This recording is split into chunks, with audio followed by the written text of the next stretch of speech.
Now we've finished with the first menu, and before jumping into the next one, we should create our database, isn't it? Okay, so we try to create our database. So we go here and we are going to name our database the same as it is here. So we'll go to new database, and then we have just to press the create, and we are done now. Once we create our database, we should test our connection to the OpenLDAP or Active Directory. So for me, the very cool line of code and very relaxing one is this line of code here. So how to do that? We will go to the forum system. Here we will, so if we can go with me here, we are going exactly that one, this two only. Okay, this line here, the LDAP host, then the base DNA, and regarding the username and password, we are going to turn them to null. All right, that's it. I'm saving it. Go exactly the last line here, copy this. Okay, very good.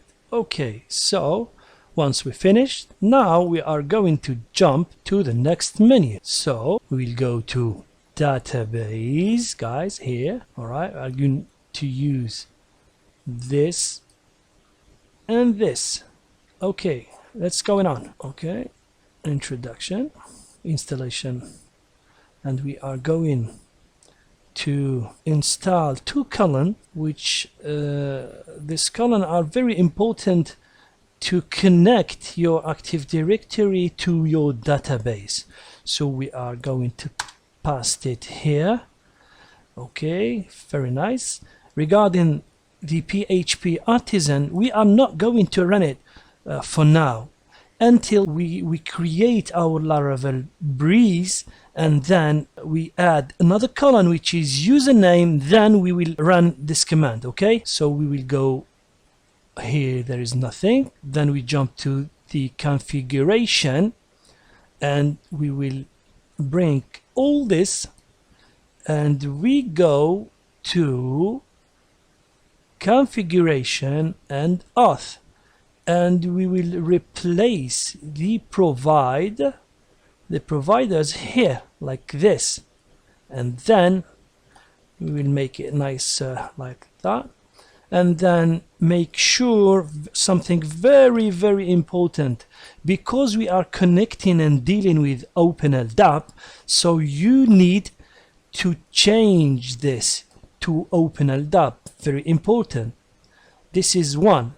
Second, you will notice that the user model now it is inside the models and not directly into the app folders. Okay, so what we need to do is to copy this because it's in the model files here like that, and we will change to OpenLDAP. This is very important. Okay, so we will save that one and then go to our documentation, carry on. Okay, so configuration, and we are finishing with this item. Okay, all right, so we have finished with the installation, the configuration, the login, we don't need it now. Next step, we are going to use exclusively the Laravel breeze, and we will install this package, and we will be finishing. Okay, so see you on the next video.